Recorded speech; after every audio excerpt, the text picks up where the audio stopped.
Hi, my name is Mary. Today FM plays the best music in Lambasa. Today FM rocks. My name is Thomas. I'm here in Nakasi and I like to listen to Today FM because it rocks. My name is Milenia. Today FM rocks here in Singatoka. My name is Alkriki and Today FM rocks here in Tabwa. My name is Mary Jane. I love listening to Today FM here in Ba. Today FM rocks. My name is Ilay Tiambal and I love listening to Today FM. Today FM rocks here in Usur. Today's hit music on Today FM. In the news tonight, a body recovered from Rewa River after 5 days. Teachers advised not to take leave for protest. And ADB meet to boost economy by 31 million. From the studios of FBC Suva, Jackie Spate. The body of the late Taslim Ali was successfully retrieved from the Rewa River at midday today. This was after 5 days of unfavourable weather conditions frustrated efforts to locate the car in which the 17-year-old died. Sonia Nimboila was at the scene and filed this report. The operation to recover the car and the body was carried out in a joint effort by the police, National Fire Authority and Navy divers who saw leaking oil that led them to the location of the submerged vehicle. Ali's brother Ayub Khan says, being the youngest in the family, Taslim always wanted to go his own way. He was a really nice guy. He finished his Form 6 education last year in Muslim College. He was going to turn 18 this year. He didn't have any problems or such intentions in life, nothing like that. He was really a nice guy. The body of the 17-year-old was laid to rest this afternoon after being released by police. This was the exact place where the car, which was driven by the late 17-year-old Taslim Ali, veered off the road and plunged into the river 2 weeks ago. Sonia Nimboila, FBC News. Teachers planning to take family care leave so they can be part of the FTUC protest this week have been advised not to. FBC News understands teachers have been told to apply for leave. However, Minister for Economy Ayaz Said Qayyum says for them not to abuse the process. Ali Kimbia with the story. Teachers have been reminded to be responsible and follow the law when raising grievances. Well, I think, it's a question of everybody being responsible and everybody following the law. We've had incidences in the past. I don't want to dwell too much on this essentially, but things like family care leave, paternal leave, has been given by government, with a lot of goodwill. The teachers want to raise issues about contracts, pay rates and other matters. However, Said Qayyum says they should not take such things into their own hands. And I think, please think about the long term, think about your own personal employment, about your personal, development as an employee. Meanwhile, the Fijian Teachers Union supports the protest and says teachers should not be stopped in practicing their rights. Maybe one day they will be told what time to go to sleep and what time to wake up and what to do at home. I find this very, very strange. The Minister for Economy has also stated that it's unfortunate that some leaders of their unions are on a personal path. Ali Kimbia, FBC News. An estimated $21 million has been set aside to host the 52nd Asian Development Bank's annual Board of Governors meeting in Nandi this week. Board of Governors Chair and Economy Minister Ayaz Said Qayyum says the government has allocated $10 million for the meeting, with an additional $10 million from donors. Rachel Nath reports. The chair for the Board of Governors says the organising committee has received cash and in-kind donations to host the 4-day meeting in Nandi. So we've received, for example, direct cash. The Australian government, and we're very grateful to them, has donated approximately $4 million. The New Zealand government has donated over $1 million. We have got the Reserve Bank of Fiji and various other private sector companies in Fiji that have donated in cash. There are others who have, for example, donated in kind. Ayaz Said Qayyum says the meeting is expected to generate $31 million revenue into Fiji's economy. The multiplier effect of it is quite significant because every person that comes to this conference pays their own way. So they, for example, will be booking rooms. If you've got 2,000 people, for example, the last count we had 2,000 people registered. So 2,000 people, and if you extrapolate that, multiply that by $350 a night accommodation over 6 nights, you're looking at a few $1 million. In itself, in airfares, you're looking at over about $5 million. Then, of course, people generally spend money. The meeting will begin on Wednesday and end on Saturday. Rachel North, FBC News. More than 400 police officers have been deployed to ensure the safety and security of the visiting delegates for the 52nd annual meeting of the Board of Governors for the Asian Development Bank. Chief Operations and Assistant Commissioner of Police Martino Ngiolevu stressed to the officers the importance of ensuring the meetings are conducted without any major incidents. Maggie Boyle reports. This is the police team that will be part of the Multi-Agency Coordination Center for the ADB meeting, which begins this week. Nothing less than excellence in the conduct of our security operation. Leave no room for blunder. Leave no room for mistakes, misconduct. Leave no room for unprofessionalism. The eyes of the world will be on Fiji, and ACP Martino Ngiolevu says security is paramount. Generations of Fijians stand to benefit from the success of these meetings, where critical issues facing the people of Asia and the Pacific will be discussed at a meeting considered to be the largest gathering for the ADB. Attorney General Isai Kiyum says it's imperative that Fiji puts her best foot forward in order to host other high-level events like this one. The ADB meeting is a wonderful opportunity for us to be able to, as Fijians, as a country, as Fiji, to showcase ourselves. Meanwhile, ACP Ngiolevu says operations will cover both land and maritime surveillance, with all the capabilities deployed for the entire duration of the meetings. Maggie Boyle, FBC News. We now join our West reporter Felipe Naikaso, who has been closely following the preparations for the ADB meeting. Felipe, is Nandi ready to host one of the biggest meetings in Fiji and the Pacific?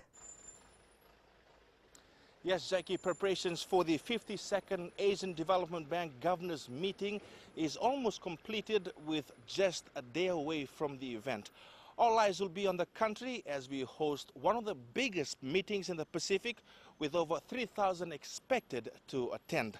68 ADB member countries will gather over the next 4 days here in Nadi over sessions and debates. Among the key issues up for discussions during the meeting, this will include climate change, ocean health and renewable energy. The meeting is also important for Fiji as it signed a country partnership strategy with the Asian Development Bank. This basically means that over the next 5 years, $1.3 billion will be given in various supports for projects around the country. Now, Jackie, the ADB meeting will be held right here at the Sheraton Resort in Nadi on Wednesday. Thanks so much for that update, Felipe. All of the Indian medical staff at the Miot Pacific Hospital in Suva have left the country and are no longer employed at the private hospital. Reliable sources at Miot say the staff left in the past 2 months, and this has affected most of the services offered at the hospital. This has meant that services such as angiography and stenting, which was being done for the first time in Fiji at the hospital, is no longer available, meaning Fijians now need to seek treatment overseas. FBC News contacted Miot Executive Director Pramesh Sharma, who says he is willing to talk on the matter once he returns from abroad. Health Minister Dr. Ifiremi Wangainambete has confirmed that he is aware of claims that some of the expatriate doctors have left Fiji. Miot Hospital was first established in 2017 after BSP partnered with Oceania Hospital Private Limited. Under Miot's management, a majority of specialist medical staff were Indian nationals. Help a youth to look at financing and effects of campus life on student health, a university concern. Details after the break.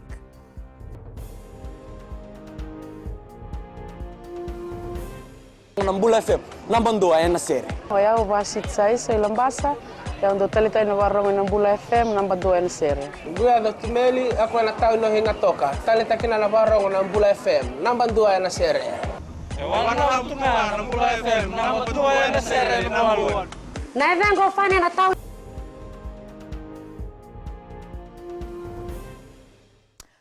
Potholes on Suva streets have become an issue to the motorists in the city. Many drivers are complaining of the money they have to fork out for repairs after vehicles are damaged by hitting potholes. Catherine Krishna spoke to a few drivers today and filed this report. The owner of Rai A1 driving school, Narendra Prasad, says he is disappointed in the roads authority. And road authority should take the more responsibility about this, tar seals and all this. About the roadsides, see, mostly we can see the potholes. It's all the place. The damages car, so we can't repair all the time the cars, we got no money sometimes. Prasad says some potholes are so big that a car's tire can fit into them. Some potholes are almost half a meter. Half a meter will all of a sudden when you drive, they can't save that pothole. The tire just goes inside, so you have to be slowed down all the time. Other drivers say that despite paying the wheel tax, the provided services are not up to standard. The condition of the road has deteriorated over the weeks and we drive on a daily basis. On a weekly basis, we have set aside $30 to $40 just to fix tire. We hope the potholes are fixed soon. And I'm just wondering all the road repairs that was being done, if there was ever any QC on it, because it's just so bad. And this is rainfall, what, 2 weeks? And our roads are like this. So imagine if we had rain for a little bit longer. Meanwhile, the Fiji Roads Authority says due to the pothole damage, they are resealing many roads in the greater Suva area. For 2 weeks now we can do nothing because it's been washed out by the rain. So if we can do those jobs in those locations, the road will be so much better. But right now we're suffering with this last 2 weeks with the rainfall. All I can do right now is just fix the potholes. The FRA says heavy rain, drainage issues and overloading have caused the increase in the number of potholes. They say they're working with their contractors to get the road work done as soon as possible. Catherine Krishna, FBC News. A father is pleading for the establishment of a law or regulation that forbids sexual offenders from returning to live near their victims after they have served their prison time. This was part of a submission to the Parliamentary Standing Committee on Justice, Law and Human Rights in Savu over the weekend. Eleanor Terangaivu reports. The proposed registration of sex offenders bill has attracted some legitimate concerns from the Savu public, one of which is the protection of victims. One day my youngest daughter told me she was scared of this particular man. When I was away, he would come and call her. That's when we found out that he had been molesting her. He only got 2.5 years in prison. Now he has finished serving his time and is back in the village. I can't leave my daughter by herself. She is scared. Is there any way or any law that prevents victims and perpetrators from living near each other? The committee doesn't have that power at the moment to actually decide anything on it. Right, but we do note your consent and we'll try to actually incorporate it into the bill. But meanwhile, I think the avenue that you can actually knock the door is through Ministry of Interior Affairs. The proposed bill will see the registration of sex offenders in a database with the aim to monitor them in the community and reduce sexual offenses. Have we really exhausted our resources that we have to come to this? Have we really exhausted the ideas of the Vanua? Has the Vanua exhausted all avenues to prevent sexual offences from rising? Under the proposed bill, sex offenders are required to report relevant personal information about them for inclusion in the register. The register will be kept with the Commissioner of Police and the Corrections Commissioner. Eleanor Turangaiwiu, FBC News. Looking at ways on how to organise SEDELPA's youth wing financially for the next general election is something that will be discussed at its annual general meeting this week in Suva. SEDELPA's youth wing president, Chope Koroisavo, regards this as one of their main challenges in past election preparations. Savaratambo reports. Under the Political Parties Act, it states that political parties may only be funded by membership fees and contributions from individuals, and all sources of funding must be disclosed. According to Chope Koroisavo, this restricts the funding activity the youth wing would like to undertake. I'd like to prepare more on that come 2022 So we'll be looking at how we can generate funds for the party, especially the youth wing, to better prepare us for the next election. Other issues that will be high on the AGM's agenda is the need to find a solution to lack of political participation of its supporters. New office bearers will also be elected. It's now exactly 2 years since I've taken on the role of the presidency. So one of the main agendas for the annual general meeting this time around would be the selection of new office bearers. The meeting will be held in Suva tomorrow with 5,000 members expected to attend. Samira Tambua, FBC News. Tertiary institutions around the country must take the lead in providing an environment that promotes health and well-being for students. Launching USP's 2019 Health Week in Suva today, Minister responsible Dr. FIJIANS Wangai-Nambete said students should be empowered to make informed choices about their health and wellness. Kelly Vavala reports. Maintaining a healthy lifestyle can be difficult as a student. Late nights, irregular schedules, work commitments, tight budgets and food choices can take its toll on one's health. Existing health status report in the Pacific show that there's significant problems in NCDs and also in communicable diseases like sexually transmitted illnesses and HIV. And our data shows that we have about 900 people in this nation with HIV. So 50% of the Pacific population are below the age of 25, and a significant part of USP's population are within this cohort. Minister Dr. FIJIANS Wangai-Nambete says nutrition and exercise remains a key challenge to addressing non-communicable diseases. Creating a wellness clinic for current illnesses and also to monitor obesity, high blood pressure, and the students that have been found to have this, the mechanisms in place through the USP Wellness Center and the clinic and also through the Ministry of Health and Medical Services to support them. USP's Deputy Vice Chancellor Education Professor Richard Cole says the one-week program aims to ensure students take responsibility of their own health. And what it intends to do is provide information and knowledge and opportunities in relation to health and wellness, and is a key partnership between the university and the ministry. The ministry says the Pacific has a youthful population and Fiji needs to respond to the health challenges in a smart way. Kelly Vadala, FBC News. Fiji's chairmanship of the Small States Forum later this year will be inclusive. The forum is a group of 50 member countries of the World Bank Group that share economic and cultural specifics. Forum Chairman Ayaz Said Qayyum says that no member country should feel isolated in any way. He says the Small States Forum will not focus on any particular country, and it is vital that all voices are heard when dealing with an issue. We want this forum to be a forum where everybody can come and express their views, and that when we do find solutions, those solutions are for all the member states. Later in sports, Jamie Suva hopes to remain unbeaten and skip a cup competition, but first, Rachel is here with business. Thanks, Jackie. Good evening, and coming up after the break, 40% of New Zealand's trade is with Fiji. And in growing Fiji, Lautoka Nandi 4-lane project plan for next year. Stay with us.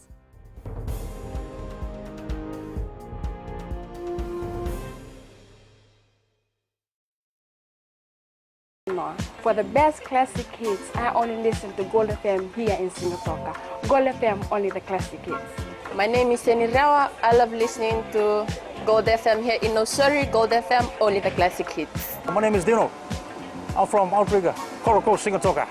I love listening to Gold FM, only the classic hits. My name is Salote. I love listening to Gold FM here in Nosuri. Gold FM, only the classic hits. Bula, my name is Marida. Gold FM plays the best classics here in Outrigger, Singapore. Gold FM.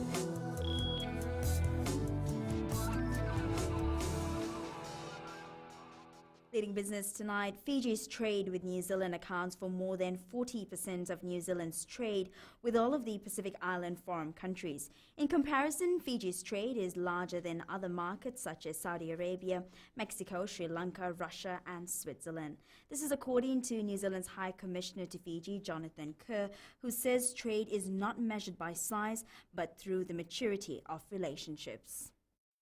Tremendously significant. We are together a $1 billion trading relationship. It demonstrates that our countries are so much more important to each other than simply the trade in goods. and it recognises the sophistication and the untapped potential that exists in both our economies. And we now join Sanifa from HFC Bank with the latest from the Money World. Let's review our local stock market last week. The stock market saw 46,224 shares change hands in 17 transactions valued at $79,155 for the week. 7 listed entities recorded market activity on the SPSC trading platform, an increase of over 16% compared to the previous week. Fiji Care Insurance Limited shares recorded a downward movement of 15 cents and concluded at $1.55. Kontiki Finance Limited also recorded a downward movement of 1 cent, closing the week at $1.03. VB Holdings Limited shares dropped by 55 cents and concluded the week at $7.20, while Fijian Holdings Limited shares decreased by 4 cents, ending the week at $1.86. Following the various price movements, the overall market capitalization declined by 0.44% and ended the week at $3.5 billion. That's a wrap from our local stock market, Renaka. Thanks, Anifa. On to today's exchange rates as it was set this morning.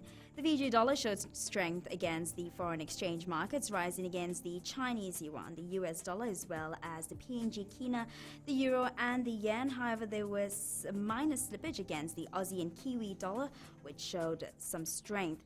Looking at the commodities market, it was a mixed day with oil prices continuing to descend at $63 per barrel. Gold rose over another $5 to close at $1,285 per ounce, and silver rose slightly to close at $15.03 per ounce.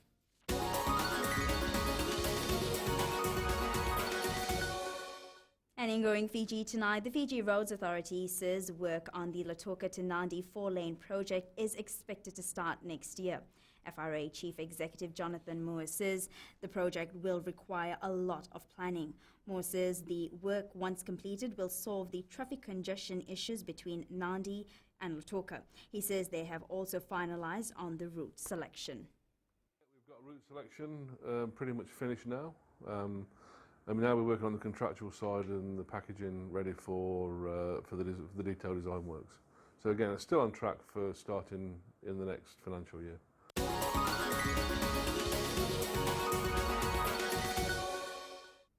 And that's it from business tonight. Jamie's up next with sports.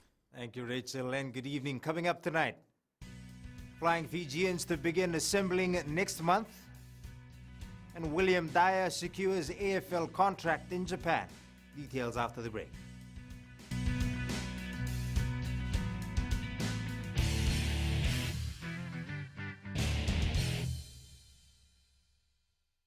Hi, I'm Jyotishma. I'm from Singatoka. I love listening to Mirchi FM. Mirchi FM is hot.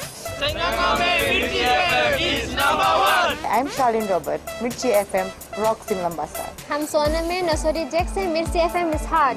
My name is Raymond Dutt. I'm in Baba Singh Alliance. Mirchi FM is hot in Lambasa. I'm Kritika from Jax Nasori. I love listening to Mirchi FM here in Nasori. Mirchi FM is hot. Mirchi FM, it's hot.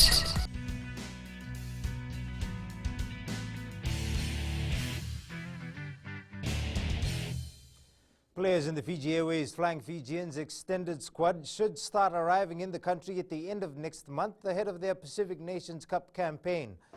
Badly confident. We have the planes, the coach and them have all the planes. We'll support them in terms of their needs and requirements. So that when we come World Cup, we are fully prepared for our battle that's ahead of us.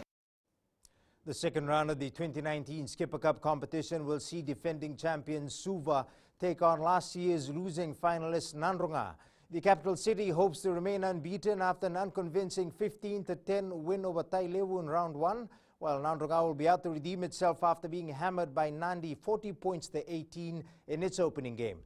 Meanwhile, Suva has named a star-studded lineup for the match that features Fiji Airways Ndua reps Mesula Mendolo-Koto, Penny Rainre, Eroni Maui, Penny Naulango, Filimoni Seru, and Luke Tangi, as well as former Ndua captain John Stewart and former Fiji Sevens rep Vasikali Mundu.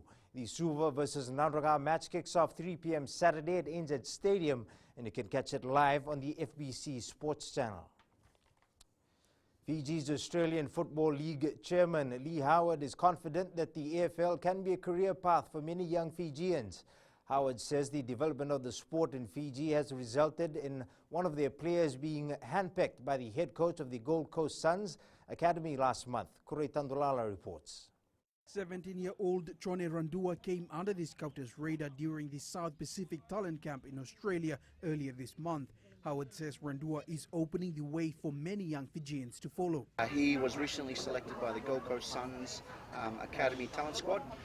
He's over there in Brisbane at the moment competing, and what this basically means is an incredible career path for AFL, and he could be the next Nick Nat playing in AFL. Meanwhile, another Fiji AFL player, William Dyer, has been offered a contract to play for a club in Japan. Dyer says playing in the AFL makes up for all the opportunities he missed out on in rugby. I am happy with this opportunity, one that I wouldn't get in rugby. This is now my career path, and it is one that can help me further develop my skills and give back to my family. AFL Fiji says it will continue to scout potential players, develop their skills and help them secure professional contracts with major AFL clubs. Kurei Tandulala, FBC Sports. Club 13 won the Clean and Bright Futsal Championship in Suva yesterday. The Rewa-based team secured the championship, beating Tupuji Magic 3-2 in the final. It was a tough battle with both sides scoreless in the first half, then both scoring twice in the second spell to push the match into extra time. Club 13 then secured the win and the $5,000 prize money. Wellington Phoenix coach Mark Rudan isn't bothered by his team's thrashing yesterday, just a week out from the A-League playoffs. The Warriors are reportedly on the verge of solving their playmaking crisis. Brisbane's Courier Mail claims Broncos halfback Cody Nikorima is close to an immediate move back to Auckland. Mere millimetres have kept Manchester City on top of the ladder as the title race continues to come down to the wire. City were held out by Burnley until the 64th minute when goal line technology was needed to break the deadlock. The 1-0 win moving City back to the top of the table, a point ahead of Liverpool. That's it from sports tonight. Join Angie later on with weather, and in the World of the Weird and Wonderful segment, the story of a man who accidentally let 200 sheep into his backyard. Details coming up.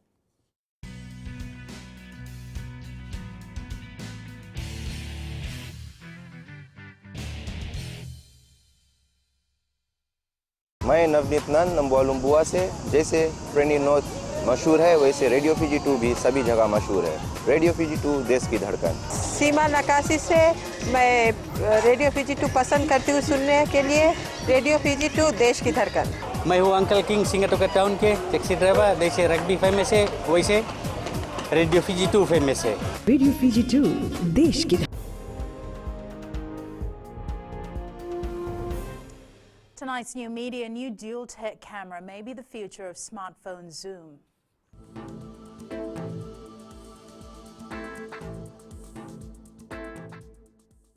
Hello there and welcome to the Weather World. How are you on this great Monday? It was such a cool day throughout the country with light shower spells upon us, and it turned very windy by afternoon. Now taking a look in the west, humid sunny weather, wonderful for taking a trip down. Eastwards from Peck Harbour to Suva, sunny and very warm. In the evening we'll see some showers. And up north, more of the same sunny conditions. At sea, southeast winds 25 knots, very rough seas. For the tides, low tide at 8:41 p.m. and high tide at 3:05 a.m. Sunrise at 6:19. For tomorrow, rain will taper off for the day bit. However, it will return by afternoon or evening for the northerners. Rest of the areas will remain dry. Tomorrow stamps Suva and Savu Savu to be the coolest at 28 degrees. And looking further on to Wednesday, it looks like we might have some dry conditions returning. The weather looks good ahead. And that's all from the FBC Weather World. Jackie. Thanks so much for that, Angie. In Fijian Pulse tonight, we asked what should be done to fix potholes on our roads.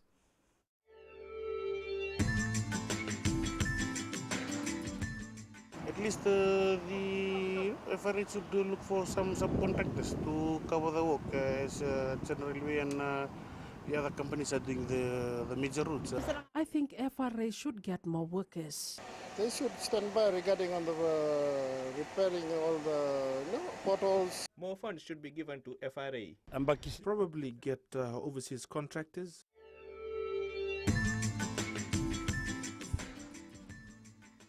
In the world of the weird and the wonderful, a man opened his backyard gate to allow a sheep in to show his daughter, but he wasn't expecting 199 more to follow.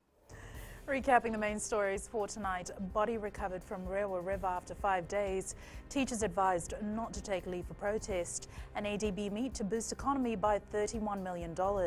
Now for these stories and others, you can tune in daily to our sister radio station Gold FM.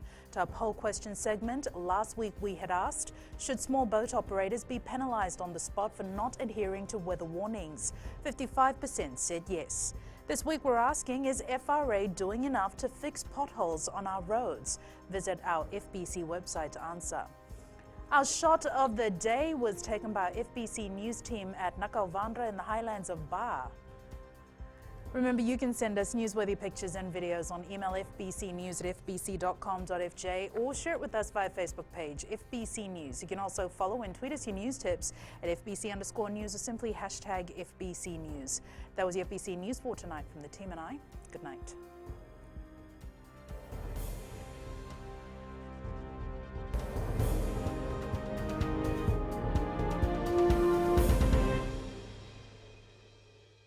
Bula, nevang go malakai leloma, ngongai nakas untuk makarong ng Bula FM, nambang 2 na sere. Hoya ubasit sai sa Ilambasa, ya untuk talita na warong ng Bula FM, nambang 2 na sere. Guya do Timeli, ako na tao no hinga toka, talita kina na warong ng Bula FM, nambang 2 na sere. Warong tunga ng Bula FM, nambang 2 na sere nawaluan. Nevang go fani na tao no go singa toka, kita untuk talita ka ng Bula FM, nambang 2 na sere. Bula FM, nambang 2 na sere.